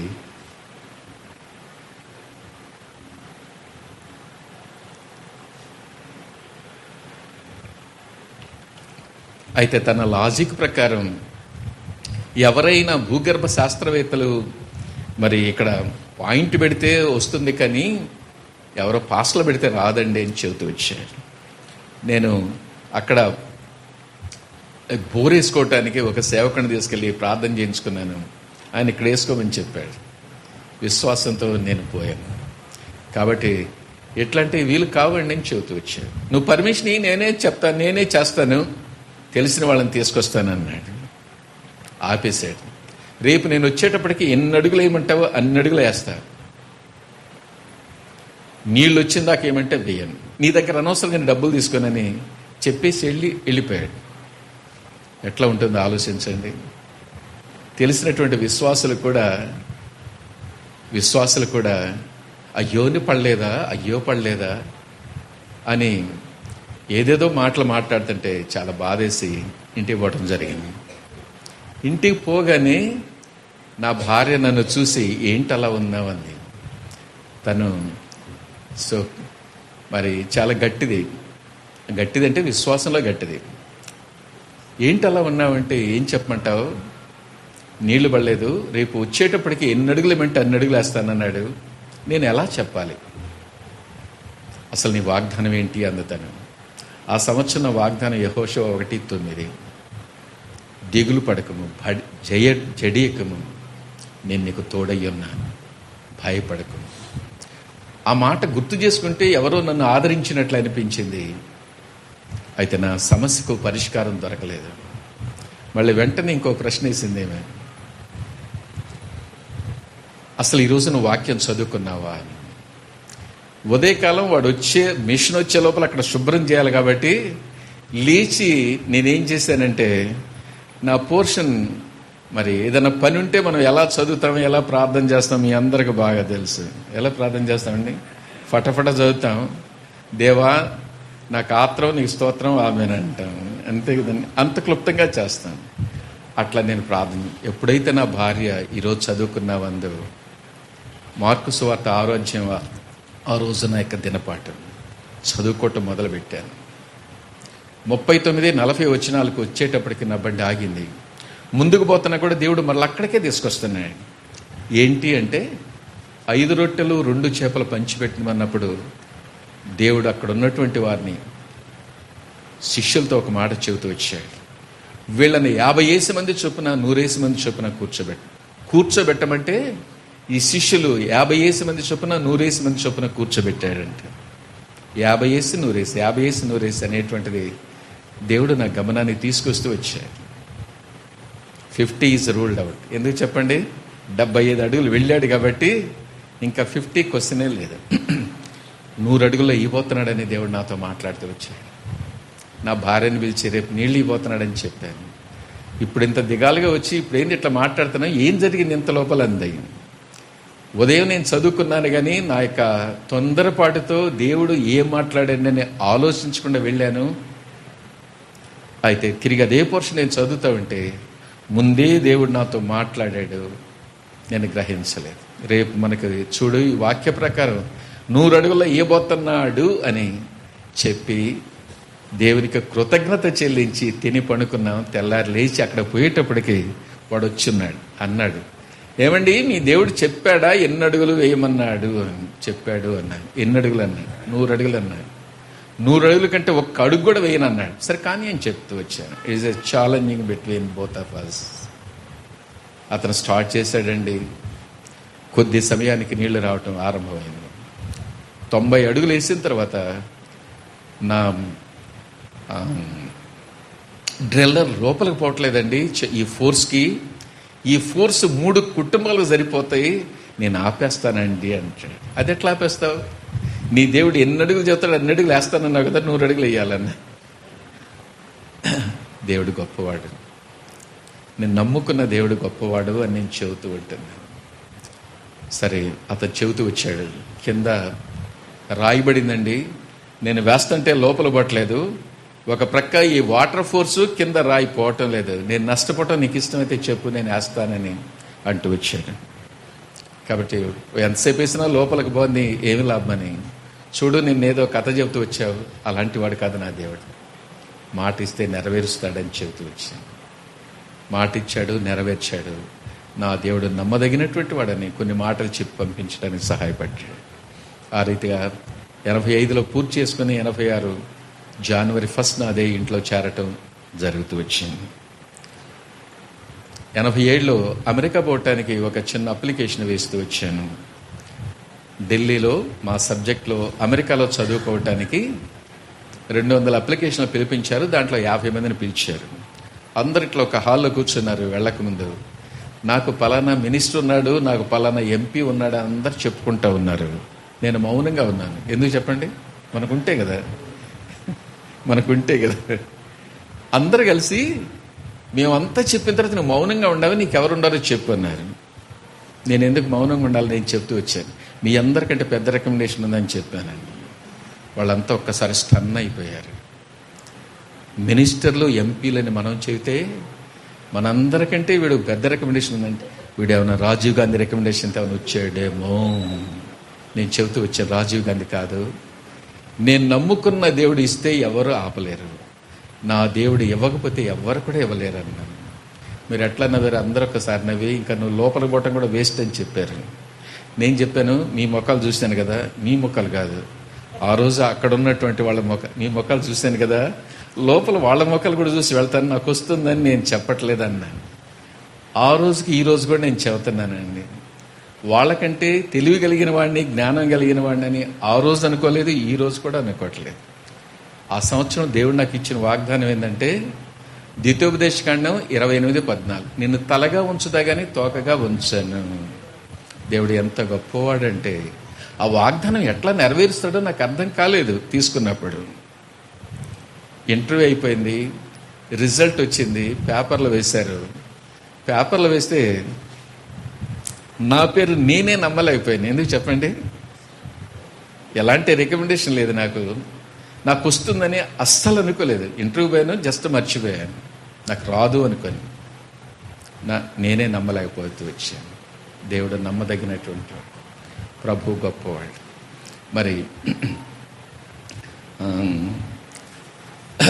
రూపాయి కూలి చేసుకున్నటువంటి నా యొక్క జీవితంలో ఆ దినాల్లో 87 మరి వాళ్ళే టికెట్ ఇచ్చేసి మరి బిజినెస్ క్లాస్లో అమెరికాకు పంపించి అక్కడ చదువుకోవటానికి దేవుడు అవకాశాన్ని ఇస్తూ వచ్చాడు అని నేను చెబుతున్నాను.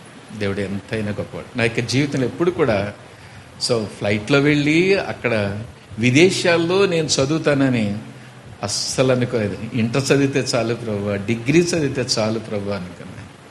ఈ దేవుడు ఎవరు అంటే అడిగిన వాటికంటే, ఊహించిన వాటికంటే అత్యధికంగా చేయ శక్తి కలిగినటువంటి దేవుడని నిరూపిస్తూ వచ్చాడు. నేను యూనివర్సిటీలో సెలెక్ట్ అయిన తర్వాత ఫస్ట్ సాటర్డే ఒక బిట్టర్ ఎక్స్పీరియన్స్ వచ్చింది, చేదైనటువంటి అనుభవం. వెంకటేశ్వర యూనివర్సిటీలో ప్రతి శనివారం వాళ్ళ పట్టం పెట్టి పూజ చేస్తారు. ఆ పూజకు ముందు హెడ్ ఆఫ్ ది డిపార్ట్మెంట్ ఏం చేస్తాడంటే స్టాఫ్ మీటింగ్ అనే సర్క్యులర్ పంపిస్తాడు. అందరూ వచ్చి కూర్చుంటారు. ఆ సమయంలో ఒక బాపనాయన వచ్చేసి మంత్రాలు చదివి అవన్నీ పంచి పెడతామంటాడు.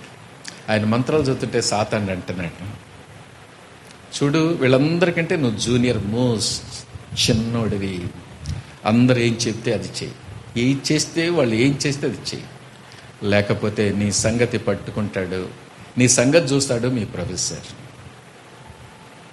ఇంకో ప్రక్క దేవుడు అంటున్నాడు, నా కోసమే నేను ఈ డిపార్ట్మెంట్కి తీసుకొచ్చాను, నువ్వు నా కొరకు సాక్షిగా ఉండాలి. ఇంత లోపల ఆయన మరి పూజ కార్యక్రమం అయిపోయింది, కొబ్బరికాయ కొట్టాడు, హారతి తీసుకొని వచ్చేటప్పుడు అందరు లేచి నిలబడ్డారు. ఈ పోరాటంలో ఒక చిన్న తీర్మానం చేసుకుంటూ వచ్చాను, ఏదన్నా కానీ దేవుని కొరకే నిలబడతాను, దేవుని కొరకే నిలబడతాను. అందరూ కళ్ళకద్దుకుంటా ఉన్నారు, నేను మౌనంగా ఉన్నాను. తర్వాత నీళ్లు తీసుకొచ్చి పోస్తా ఉన్నాడు చేతిలో. వాళ్ళు తాగి ఇట్లా తలకి రాసుకుంటా ఉన్నారు. తలకిందుకు తాగటం అంటే పర్వాలేదు, కానీ తలకిందుకు రాసుకుంటే నాకు అర్థం కాలేదు. నేను ఎప్పుడు కూడా వాళ్ళని అడగలేదు, మిమ్మల్ని కూడా అడగను, ఏమనుకోవద్దండి. సరే, ఆ తర్వాత కొబ్బరి తీసుకొస్తే నాకు వద్దన్నాను, అరటిపండు తీసుకొస్తే నాకు వద్దన్నాను. బాపనాయన అంటాడు, అరటిపండు ఏం కాదు సార్ తీసుకోండి అన్నాడు. వద్దు అని చెప్పాను. నా ఎదురుగానే మా హెడ్ ఆఫ్ ది డిపార్ట్మెంట్ ఉన్నాడు అనమాట, ప్రొఫెసర్. ఆయన నా వైపు ఎలా చూస్తున్నాడంటే చాలా భయంకరంగా, చాలా తీక్షణంగా చూస్తున్నాడు. ఆయన అట్లా చూస్తున్నాడని నేను అంతవరకు గమనించలేదండి. ఎందుకంటే వాళ్ళంతా డిస్ట్రిబ్యూట్ చేస్తున్నారు, తింటున్నారు, తాగుతున్నారని నేను తల ఉంచుకొని మౌనంగా ఉంటూ వచ్చి ఆయన చూసే చూపు చూడగానే నా ఒళ్ళంతా చెమటలు పడుతున్నాయి. ఒకరోజు అనుకున్నటువంటి విధానంగా తన రూమ్కి వెళ్లాల్సి వచ్చింది. అనవసరంగా తిట్టేశాడు. ఏదో బాగాలేక అట్లా తిట్టాడు అనుకున్నాను. మళ్ళీ ఇంకొక రోజు ఏదో పని ఉన్నట్టు పిలిచాడు, అనవసరంగా తిట్టేశాడు. ఎంత పేదోళ్ళైనా మనకు కొంత ప్రిస్టేజ్ ఉంటుంది కదండి, ఉంటుందా ఉండదు? నేను అనుకున్నాను, ఈ డిపార్ట్మెంట్లో ఉంటే ఈయంతో ఇలానే తిట్లు పడాలి, బయటికి వెళ్ళి కనీసం క్లర్క్గా బ్రతకొచ్చు, రేపు రిజైన్ చేద్దాము అని అనుకుని ఇంటికి వెళ్ళాను. పోవటంతోనే ఒక వ్యక్తి, పట్టుకునే వ్యక్తి ఉన్నారు కదండి, తను అంటూ వచ్చేసింది. అంటే యూనివర్సిటీలో పొజిషన్ని రిజైన్ చేయటం అంటే ఎంత కలవరం ఉంటుందో ఆలోచించుకోండి. నా ముఖంలో తను కనిపెట్టింది, ఏంటి అలా ఉన్నావు అంది. పొట్టివాళ్ళు గట్టివాళ్ళని మీ అందరికి బాగా తెలుసు కదండి. సో తనతో నేను చెప్తూ వచ్చాను, ఇంతకుముందు జరిగింది నీకు చెప్పలేదు, మళ్ళా జరిగింది, రేపు నేను డిపార్ట్మెంట్కి వెళ్ళటం లేదు, ఐఎమ్ గోయింగ్ టు రిజైన్ అని చెప్తూ వచ్చాను. తొందరపడద్దు. ఎందుకు తొందరపడతావు, దేవుడు ఇచ్చాడు నీకు, ఇద్దరం కలిసి ప్రార్థన చేద్దాం, దేవుడు మన పక్షాన కార్యం చేస్తాడని చెబుతూ వచ్చాను. ఆ రోజు రాత్రి కొంచెం ఎక్కువసేపు ప్రార్థన చేశాం. మాకు ఏదన్నా సమస్య ఉంటే ఇద్దరం కలిసి ప్రార్థన చేస్తాం. దేవుడు అద్భుతంగా మా పక్షంగా మా ప్రార్థన ఆలకిస్తూ వచ్చాడని చాలా సందర్భాలు నేను చెప్పగలుగుతాను. తెల్లారి డిపార్ట్మెంట్కి వెళ్ళేటప్పటికి ఆయన గొంతు పట్టుకెళ్ళింది. ఎవరికైనా ఏదైనా చెప్పాలంటే కాగితం మీద రాసి ఇట్లా ఇస్తున్నాడు అనమాట. అంటే మీరు అనుకుండొచ్చు ఆయన గొంతు పట్టకబెట్టేట్టు వీళ్ళు ప్రార్థన చేసి ఉంటారు అని. కాదు, ఏం జరిగిందో తెలియదు. కానీ కొద్ది రోజుల తర్వాత తిరుపతిలో ఉండేటువంటి చౌల్ట్రీస్కి వెళ్ళి విషం తీసుకొని చనిపోయాడు. వాళ్ళ ఇంటి వాళ్ళకి కూడా తెలియదు ఆయన అలా చనిపోయింది. 3 రోజుల తర్వాత చూస్తే శరీరం అంతా ఉబ్బింది, భయంకరమైన వాసన. ప్రియమైనటువంటి వాళ్ళరా, ఆ రీతిగా చనిపోతాడని ఎవ్వరు కూడా అనుకోలేదన్నమాట. ఎందుకు నేను చెబుతున్నానంటే జకర్యా 2:7 చక్కటి మాట ఉంది. నిన్ను ముట్టినటువంటి వాడు నా కనుగుడ్డు ముట్టినటువంటి వాడు. దేవుని బిడ్డలకు ఎవడైనా ఏదైనా చేస్తే, తలంచితే మనం ఏం చేయనవసరం లేదు కానీ దేవుడు చూసుకుంటాడు. హామాను మొర్దెకైని యూదులందరినీ చంపడానికి ప్రయత్నం చేస్తూ వచ్చాడు. దేవుడు ఏం చేశాడండి? యూదులను కాపాడి హామాను ఏ ఉరికొయినైతే మొర్దెకైని ఉరి తీయటానికి వేశాడు, దాని మీద ఉరి తీసినట్లుగా చూడగలుగుతున్నాను. దేవుని బిడ్డలారా, ఈ లోకంలో ఉన్నటువంటి శత్రువుకు భయపడిన అవసరం లేదు. అధికారులకు భయపడిన అవసరం. దేవుని కొరకు నమ్మకంగా ఉండు, నీ పక్షంగా దేవుడు ఉంటాడు అని నేను చెబుతూ ఉన్నాను. ఈ రీతిగా మరి మా జీవితం కొనసాగుతూ ఉంది. తర్వాత అమెరికాలో ఉన్నప్పుడే మళ్ళీ రీడర్ పోస్ట్ రావటం జరిగింది. రీడర్ పోస్ట్ అయిన తర్వాత టైం అయిపోయింది కాబట్టి క్లుప్తంగా చెప్పి నేను ముగించడానికి ప్రయత్నం చేస్తాను. 96లో మా డిపార్ట్మెంట్లో ఒకే పోస్టు ప్రొఫెసర్ పోస్ట్ వచ్చింది. ప్రొఫెసర్ పోస్ట్ వస్తే నాకంటే సీనియర్స్ 3 ఉన్నారు. నాకు చదువు చెప్పినటువంటి ఒక వ్యక్తి మేడం ఉన్నారు. కాబట్టి నేను వేయలేదు, అసలు అప్లికేషనే వేయలేదు. రేపు ఈరోజు సాయంకాలం లాస్ట్ డేటు. ఈరోజు ఎంఎస్సి వాళ్ళు ప్రాక్టికల్ చేస్తుంటే నేను, ఆ మేడం, నా జూనియర్ 3 కూర్చున్న ఎంఎస్సి వాళ్ళు ప్రాక్టికల్ చేస్తున్నారు. వాళ్ళు చేస్తుంటే మేము ఊరికి అట్లా అబ్జర్వ్ చేస్తూ ఉంటాం అనమాట. ఆ మేడం అండి, జయంతిరావు నువ్వు ప్రొఫెసర్ పోస్ట్కి అప్లై చేసావా అని. నేను చేయలేదు మేడం అన్నాను. ఎందుకు అని. నాకంటే ముందు మీరు ఉన్నారు, ఇంకా 2 ఉన్నారు, నాకు ఎట్లా ఇస్తారు? అందుకని నేను, అరే నీ ముందోళ్ళు చేశారు, నీ తర్వాత వాళ్ళు చేశారు, మధ్యలో వాడికి నీకేమైందే ఊరికి అట్లా అయ్యింది అంటే ఆ ఉద్దేశం ఏంటంటే నీకు అట్లా రాదు, ఊరికి అట్లా పోయేద్దామా అన్న విధానంలో చెబుతూ వచ్చాను. ఎందుకో ప్రార్థన చేసుకుంటా వచ్చాను, మౌనంగా ఉండి దేవుడు వేయమంటూ వచ్చాడు. వెళ్ళి 2 డీడీలు తీసుకున్నాను. ఒకటేమో అప్లికేషన్ తీసుకోవటానికి, ఒకటి అప్లికేషన్లో పెట్టడానికి. 6 సెట్స్ ఉంటాయి యూనివర్సిటీలో పోస్ట్కి ఏదైనా అప్లై చేస్తే. ఒక్క సెట్ పూర్తి చేయటానికి మాత్రమే టైం ఉంది. అది పూర్తి చేసి స్టాంప్ వేసి మిగతా రేపు వచ్చిస్తానని చెప్పాను. సరేలే అన్నారు. బుధవారం ఇంటర్వ్యూ అంటే మంగళవారం ఎట్లనే ప్రార్థన తీసుకొని సంఘంలో చెబుతూ వచ్చాను. రేపు ఇంటర్వ్యూకి నేను వెళుతున్నాను, నాకు రాదు, ఆయన వాళ్ళు అడిగిందని చెప్పడానికే నా కోసం ప్రార్థన చేయండి అని చెబుతూ వచ్చాను.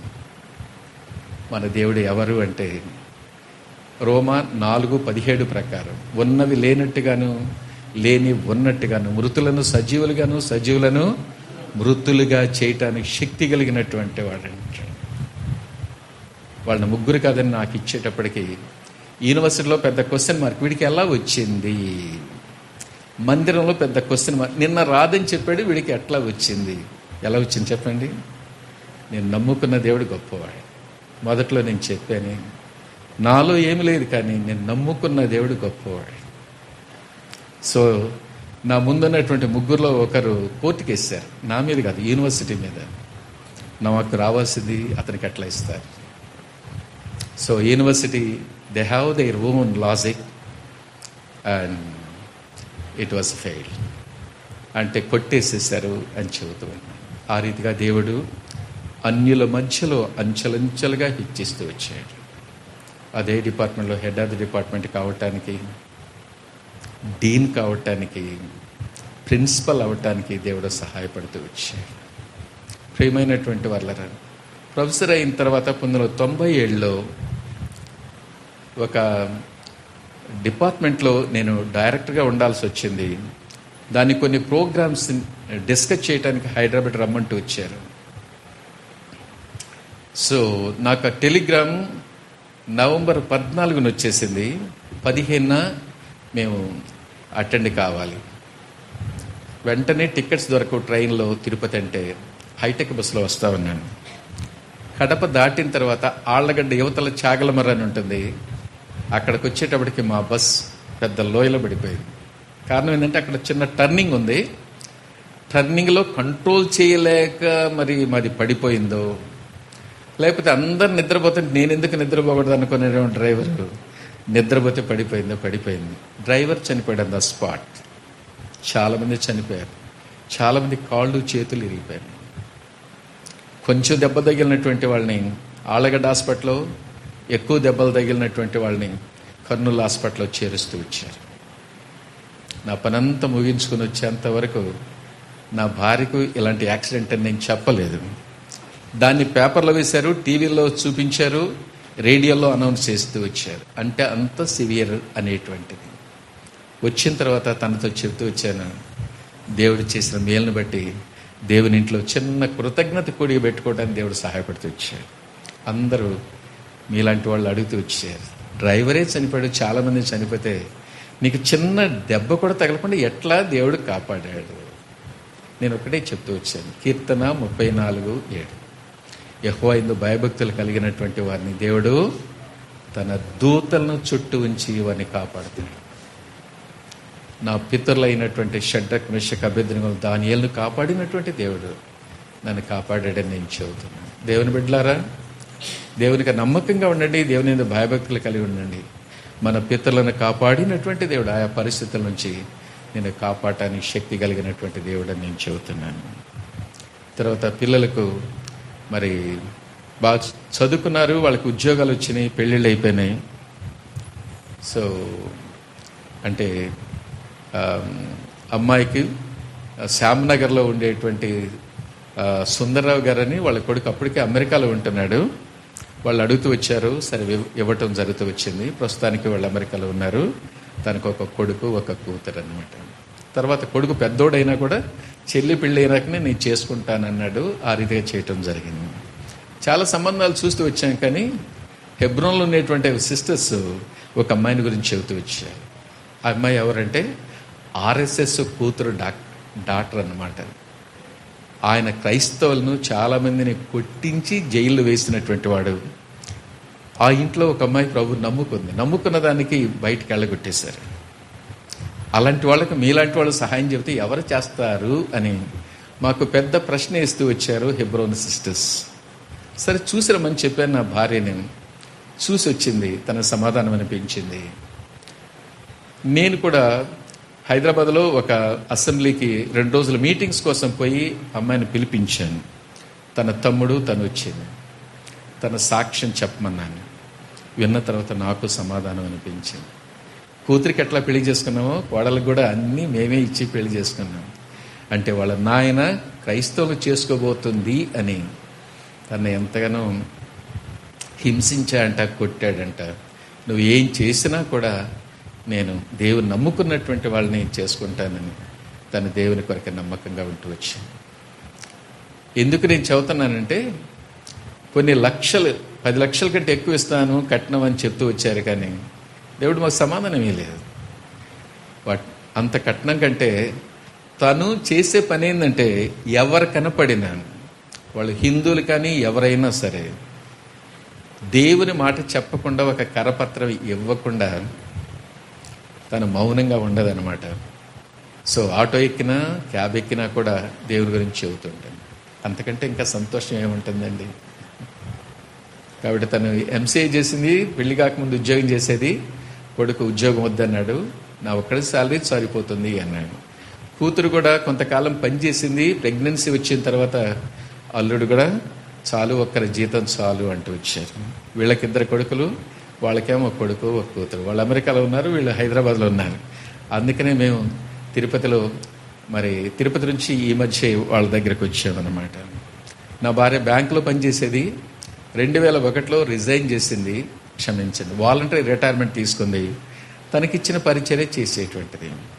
నేను కూడా 2014లో వాలంటరీ రిటైర్మెంట్ తీసుకున్నాను. యూనివర్సిటీ వాళ్ళు ఒప్పుకోలేదు, నీ సర్వీసెస్ మాకు కావాలి. ఆ 2 సంవత్సరాలు చేస్తే ఇంకా 3 సంవత్సరాలు యూజీసీ ఇస్తుంది. టోటల్ 5 years నాకు వద్దు అనుకున్నాను. ఎందుకంటే దేవుని కొరకు నేను చేయాల్సింది ఎంతో ఉంది. కాబట్టి ఎంతకాలం ఈ పొట్ట కోసం జీవించాలి.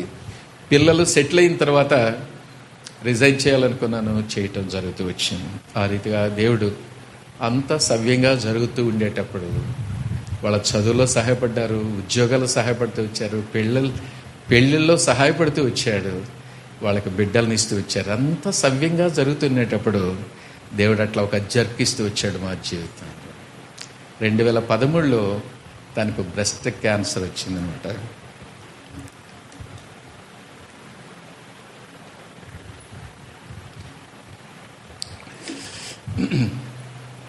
నాకు చాలా బాధ వేసింది. దేవుని కొరకు ఇంత చేస్తున్నాను. నా హాలిడేస్ అన్నీ కూడా దేవుని సేవకు ఉపయోగించేవాడిని. ప్రతి సాటర్డే సండే ఎక్కడో చోటకి వెళ్ళేటువంటి వాడిని అనమాట. ఇంత నమ్మకంగా దేవుని కొరకుంటే ఎందుకు ఇది అనుమతించాడు అని నేను కొంచెం అప్సెట్ అయ్యాను. కానీ నా భార్య ధైర్యం చెప్తూ వచ్చింది. యోహాను సువార్త 9వ అధ్యాయంలో ఇది మరణానికి కాదు కానీ మహిమ కొరకు దేవుడిచ్చాడని తను చెబుతూ వచ్చింది. సో తనే అంత ధైర్యంగా ఉన్నప్పుడు నేనెందుకు ధైర్యంగా పోగొట్టుకోవాలని దేవుడు నన్ను కూడా ధైర్యపరుస్తూ వచ్చాడు. తన సర్జరీలో దేవుడు సహాయపడ్డాడు, కీమోలో సహాయపడుతూ వచ్చాడు, రేడియేషన్లో సహాయపడుతూ వచ్చాడు. ఈ మధ్య డాక్టర్ దగ్గర పోయినప్పుడు ఇంకా చెకప్కి అవసరం లేదండి, యు ఆర్ క్వైట్ నార్మల్గా ఉన్నావు, ఇంకా రానవసరం లేదు అంటూ వచ్చాడు. 13 ఇప్పుడు 23 10 సంవత్సరాలు దేవుడు కాపాడుతూ వచ్చాడు. అంతకాలం తను బ్రతుకుతుంది అనుకోలేదు.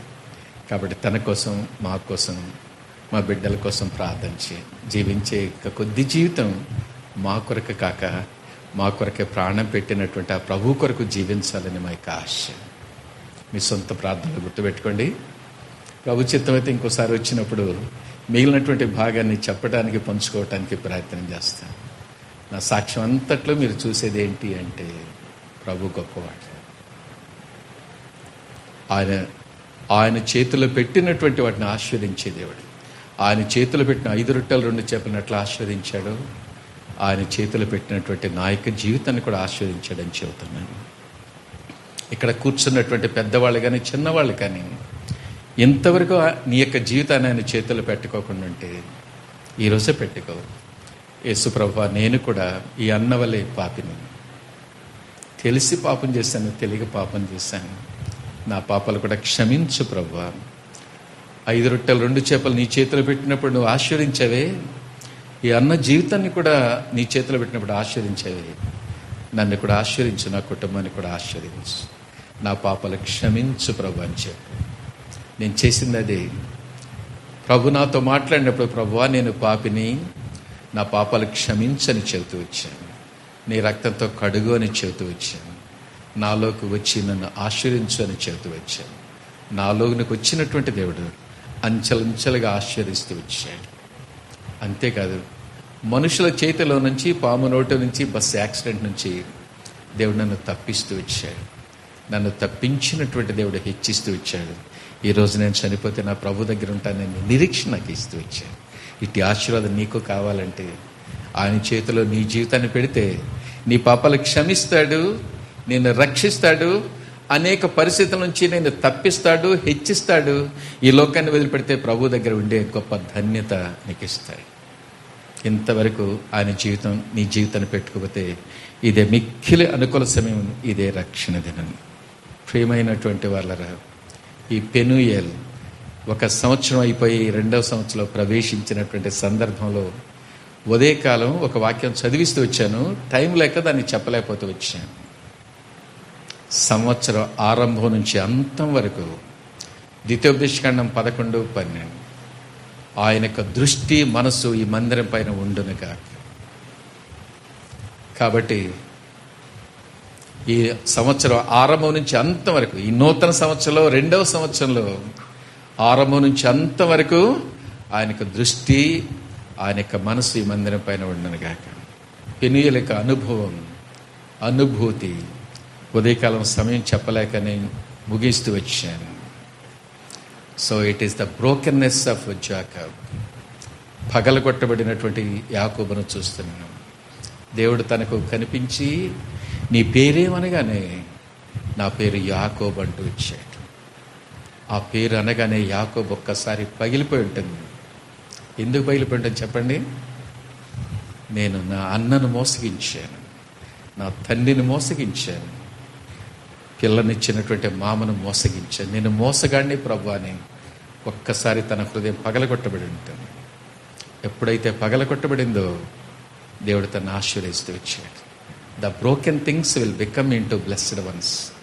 పగలగొట్టబడినటువంటి ఆశీర్వాదకరంగా మార్చబడతాయి.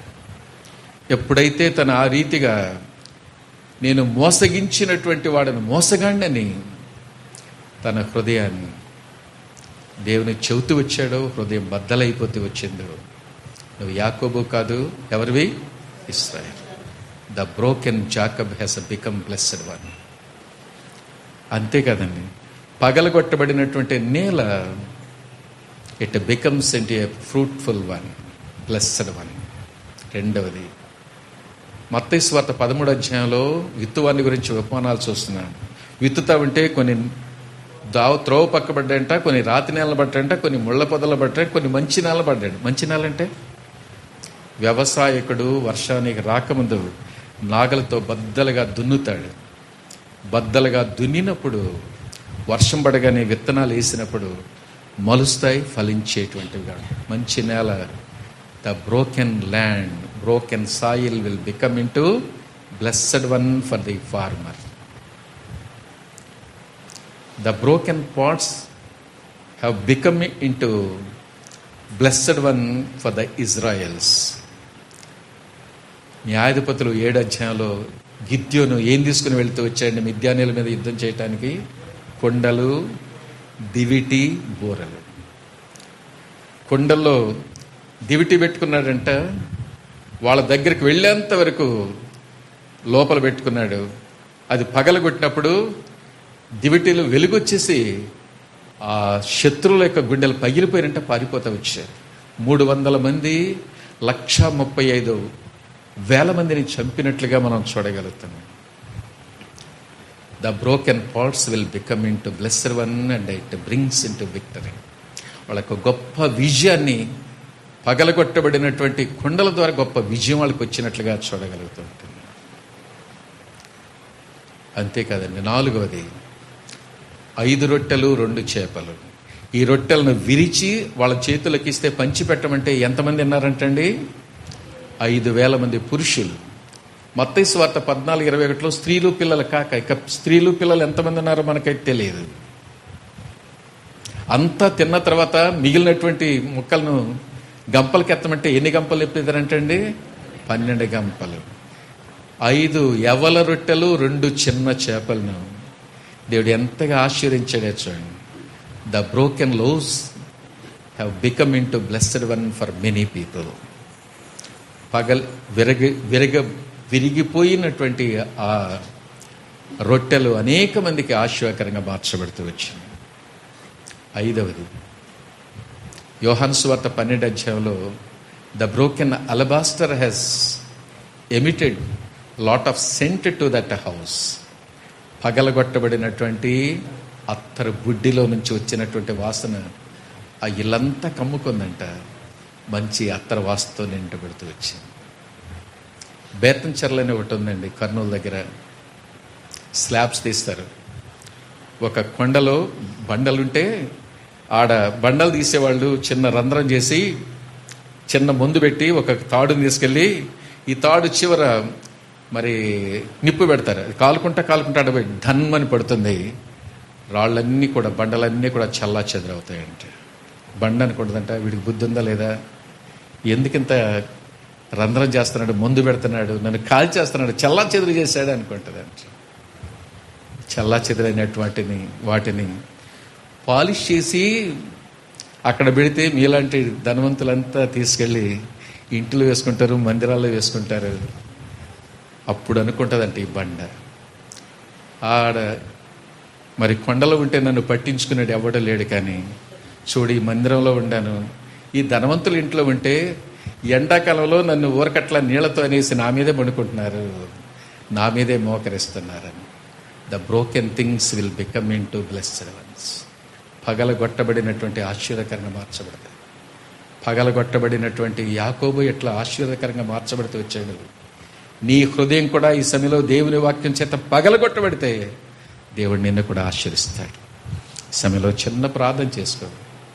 యేసయ్య, పగలగొట్టబడినటువంటి యాకోబు, పగలగొట్టబడినటువంటి కుండలు, విరగొట్టబడినటువంటి రొట్టెలు, అదేవిధంగా పగలగొట్టబడినటువంటి అత్తరు బుడ్డి